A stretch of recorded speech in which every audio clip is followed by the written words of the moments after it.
Yo, what is up guys, and welcome to another Wild Rift video. In today's video I'm gonna tell you guys the top 5 best champions of patch 6.0 C. This is not necessarily gonna be the best champions that we all know about.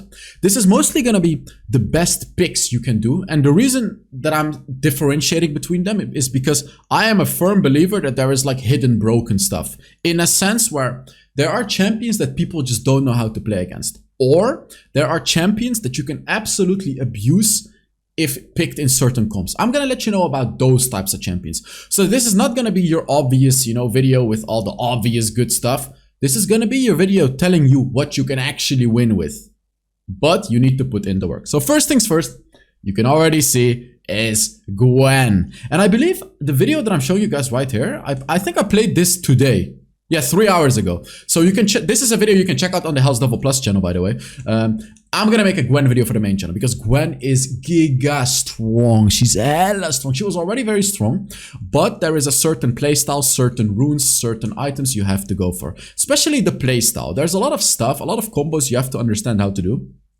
Like, for example, you can get so many free kills by using your third ability during the first ability, or using your flash during the first ability. You have to play with Glorious Enchant, you have to play with Fleet Footwork, but you don't play like the old Gwen. You play it in a whole different playstyle. You can very easily win every single lane when you play Gwen, but you have to know what to do. The reason that Gwen is so unbelievably good right now, first of all, she got buffed, right? She's tankier because of her second ability, and I believe damage got buffed on her first ability or whatever, but she got buffed, let's just say it like that. But secondly, she completely hard counters the durability meta. Completely, because first things first, she does true damage with her first ability. A lot of it. Secondly, she builds Riftmaker, which also does true damage. And then third of all, her ultimate does percentage damage. Her first ability also does percentage damage, by the way. Here you can see I actually messed up. I'm gonna scroll a bit further. I did mess up this fight, but she's incredibly powerful. She doesn't really have many weaknesses. The sole weakness I would say she has is if you get greedy and try to 1v5. If you actually play properly, you actually try hard, you play with your team, you only take 1v1s or 5v5s, you're gonna be golden on Gwen. She's one of the strongest champions. If an enemy dives your team, as a Gwen, you can punish them. As a Gwen, you can also dive the enemy team. If there is a tank that is unkillable, he is gonna be killable when you play Gwen. So I'm just gonna go back into this video because I have more to say about Gwen.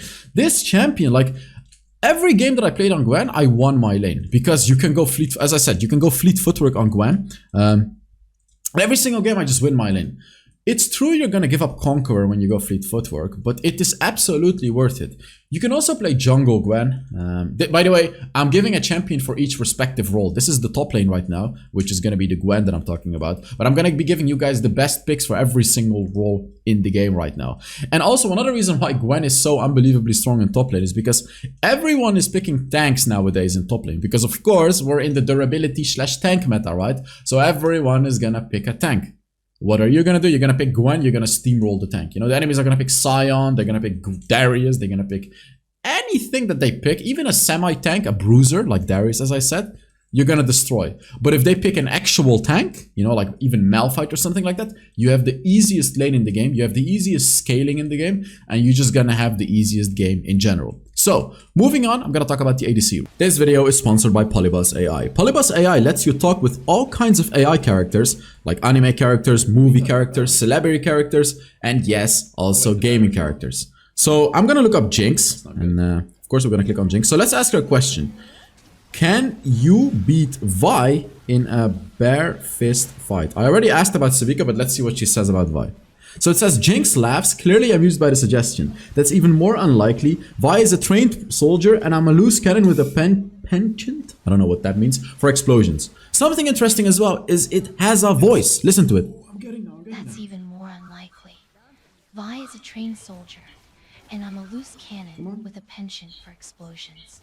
It sounds like Jinx. So you can explore, you can ask her whatever you want, like, do you want to be my friend? Whatever the hell you want to say. It's gonna answer as if it's Jinx, because the AI is gonna look up everything the web knows about Jinx, or anyone knows about Jinx. And what you can also do is go to the search bar, type Hells55, look it up, and it's immediately gonna bring you to the promo code, and click on confirm.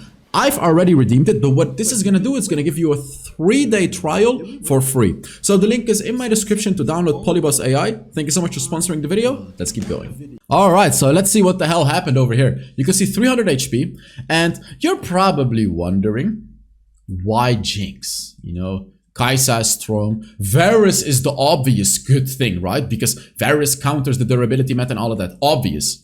Yes, it is obvious. And that's why he's not in this video, because everyone knows about it. Everyone knows that they have to pick clans against Varus. Everyone knows how to play against Varus. They have to dive him, kill him, blah, blah, blah. Everyone knows, right? Misfortune is great, but she's nothing like amazing. But let's talk about Jinx right here, okay? Let's just talk about Jinx for a second. The number one thing is she can play against everything. She doesn't get countered.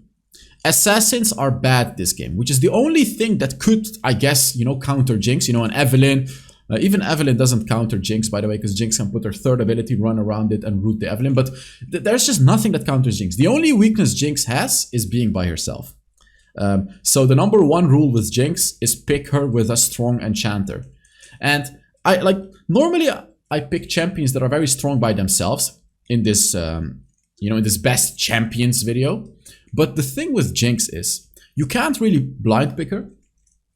But if you have the right draft, which is really not difficult, because the only thing you need is just a support that picks, that goes Ardent Censer basically. So even if you have a Nami, even if you have a Rakan that goes Ardent Censer, it's okay. But like mostly you want a Lulu, Yumi, you know, Sona, Nami, Janna, all that kind of stuff. You want a support like that. You want them to build Ardent Censer, and I assure you, if you play a good Jinx, you are gonna win 75% of your games, easily. 75 is like the minimum that I'm giving to you. This video right here that you're watching is one of my older Jinx videos. Not older actually, like 2 months old or something. We were losing this game so hard, but I somehow made a comeback by killing all of them. And the thing is as well with Jinx, you have to play safe until you get Runan's Hurricane, which is going to be your second item, by the way. After Runan's, you're just going to 1v9 the whole game. You're going to kill everyone. Everyone. It's just, like, honestly, and for me, Jinx is the best ADC in the game. Just for this reason that you can just pick her always, as long as you just have a support that plays Ardent Censer. So right here, you know, this may be potentially obvious since Kindred got buffed, right? But the thing is, people still don't really know how good Kindred is. Kindred was a little bit lackluster, I would say. She was okay, but, you know, she needed a little bit of buffing, which she got. Excuse me. She got buffed. By the way, guys, please give this video a like if you're enjoying it. Really, really supports this video a lot. You know, let's see if we can reach like 500 likes. The last video got 1,000 likes and really, really helps the channel a lot. Also, giving away 3 skins this month. All you have to do to enter is put down a comment under this video. Let me know which champion you would want to see me play. I am working on a Gwen video. I am working on a Swain video as promised. But yeah, about Kindred, the thing is, you are really all about stacking, especially now. They buffed how much attack speed she gets from her stacks. If you are able to reach like 7-8 stacks, you've pretty much won the game. Like, you have pretty much won the game. In this clip right here, you can see I'm on 8 stacks. The range that I have is insane. And all of the buffs to all of my abilities because of the stacks is insane. And this is before the buff. After the buff, she's even stronger. And, yes, you've guessed it, Kindred is good into the durability meta because she does true damage with her third ability. Not only that, she just does so much damage. Like, she's just able to damage through the durability meta. She doesn't struggle with it at all. Like, you can just jump into any 1v1. You can literally just go in. It doesn't matter who you're against. If you're about to get burst down, just use your ultimate. You're gonna survive. You know what the other beauty is of Kindred, by the way? She is one of the best smiters in the game. And you may be wondering how. She doesn't even have a proper ability to smite. She is actually an anti-smiter. And to explain to you how that works is when she uses her ultimate, not only can your teammates not die, not only can the enemy not die, not only can the minions not die, the dragon and the baron can also not die. So you can force an objective, go for baron, get it to low HP, enemy jungler is gonna think, I'm gonna steal this, I'm gonna go in, I'm gonna smite. You are simply gonna ult. Like, as you can see in this clip right here, you know, I'm just starting baron because I know if they come over here, I can ult it. Oh, never mind. I did not know. So I did not know back then. So what I should have done, think about it. This was such an easy fight. Like, I'm not a perfect human. I make mistakes as well. But think about it. This was easy. All I had to do, jump on the Baron, ult the Baron. They would have smited it, right? Like they would have tried to smite it. They don't get it, and afterwards I simply smite it. I would have easily gotten it. But I made a terrible mistake here by not doing it. For some reason, I didn't really think about that during this clip. But funny that the exact clip comes up when I'm talking about it. Because if you do know about the trick, you're never going to lose a smite battle like I did right there, like an absolute amateur. So overall, Kindred, just an extremely strong champion. Super versatile, you can always pick her. And the thing is as well with Kindred, if you're behind, you can actually give up objectives to get stacks. So, for example, if the enemy top laner is split pushing, but the other enemies are taking the objective on the other side, you're going to ignore the objective, put a stack on the top laner, kill the top laner, and then invade the jungle and take the jungle with the stack on it. This way, you're going to get 2 stacks by trading it away for an objective, of course, which is, you know, you're giving up an objective, but getting those stacks up to, like, as I said, the golden number is 8. After 8, it becomes quite difficult to get more, but the golden number is 8. You just want to have 8 stacks, and you're going to be good to go. And after that, you're, of course, going to get stronger and stronger. But once you reach 8, you are going to do so much damage, even to the enemy frontline. Like here you can see, I just killed the Rammus like it was nothing. This game was very difficult, by the way, because this kill was actually very, very powerful. Lissandra. Lissandra. We all know that Lissandra is, you know, an okay champion. We all know about that. But when I tried her yesterday, funny thing, I tried her yesterday, I made a video on her. I posted it on the HellsDevil Plus channel. She is way stronger than I thought. Way stronger. She's so mobile.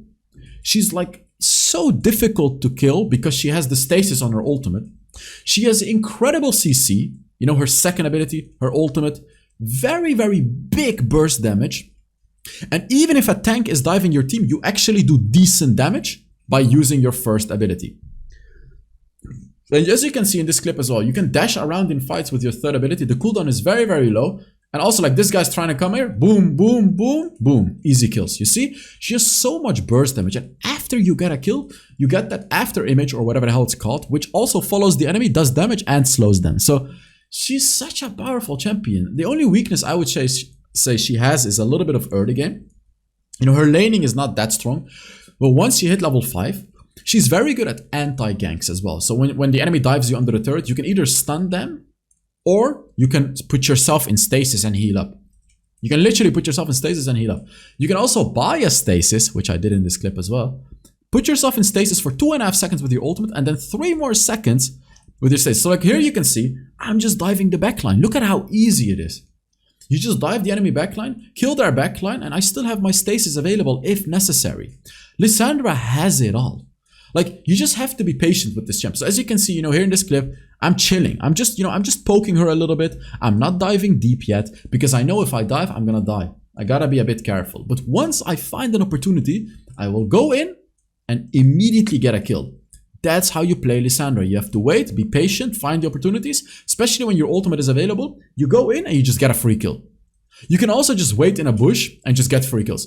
She's comparable to like the old Annie. If you guys remember how broken Annie used to be, when Annie would ult an enemy and then of course, you know, one-shot them. Lissandra doesn't do quite as much damage, but she can do the same thing. She can stand in a bush, ult an enemy, first ability, second ability. Again, not gonna do as much damage as the old Annie, of course, you know, nothing will. But it is still enough to one-shot most squishy champions in the late game. Especially considering that your build is going to be an Infinity Edge, it's going to be an Awakened Soul Stealer, it's going to be a Rabadon's Death Cap. All of the, you know, the big damage type of stuff is what you're going to build just to one-shot enemies. And, I mean, what else is there to say? Look, boom, boom, boom. One shot. One shot. If an enemy tries to dive me, I'm going to root them in place while running away. If they, like, look, root... I'm even stasising here, just to make sure she dies. And now I'm gonna go for the Jhin. I can just teleport on his ass, as you can see. Well, actually, he flashed away. But see, now I'm in danger. This is a moment when you dive and you mess up, you are gonna be in danger when you play Lissandra. But the thing I noticed as well, and this is why Awakened Soul Stealer is so broken on her. Once you get a kill, the cooldowns are so unbelievably low that you can just ult twice in a fight. You can ult twice and spam your other abilities as well. Because Awakened Soul Stealer just keeps giving you cooldown during a team fight, especially if you accumulate more and more kills. See, if you only get 1 kill, sure, you're going to get a decent amount of ability haste. But if you get more and more and more kills, it's just going to get to a point where you can spam the hell out of your abilities. And in late game as well, Crown of the Shattered Queen, you become unkillable. Unkillable. Absolutely. You see this playstyle? I'm waiting in the bush. Anyone that shows up is the easiest kill. What am I doing? Whoa! I stole his red buff even.